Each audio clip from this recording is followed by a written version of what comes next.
তো গুবলুর পাপার দোকান বন্ধ, তার লেগে দেখো না গুবলুর পাপা রাত্রে খাবার বানাইতেছে।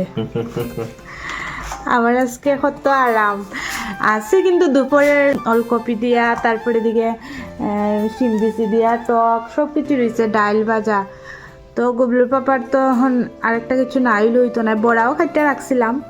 তো ওখানে গুবলুর পাপায় কিটা বানাইবা? ফুলকপি ভাজি বানাবো। ফুলকপি ভাজি আর সঙ্গে সঙ্গে বানাবো একটা মরিচ দিয়ে একটা চাটনি বানাবো। হ্যাঁ, নিরামিষ চাটনি মরিচ দিয়ে বানাবো। আচ্ছা। একটু ঝালটা একটু দিব না। ফুলকপি ভাজা আর মরিচ চাটনি দিয়ে ভাত খাইলি ভাই, আর কিছু লাগতো না? না না আরো বানাইবো। কিটা বানাইবা?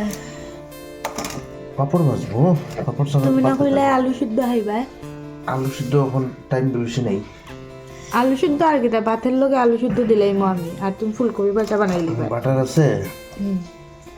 বাটার দিয়ে খাইলি।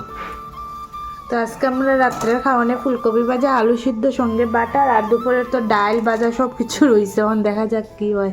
আর এইদিকে দেখো ধনিয়া পাতা অনেকটি আনছিল আজকে, তো এইটি সবটি ছুড়াইয়া রাখতেছে ডাটা, নাইলে তো নষ্ট হয়ে যাব। এরকম কিন্তু গুবলু পাপা কোনোদিনও বাড়িতে কাজ করে না।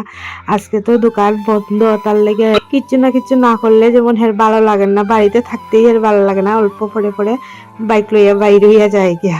তো তোমরা কি কি রাত্রের আয়োজন কমেন্টে অবশ্যই জানাইও। চলো টাটা টাটা দৌ।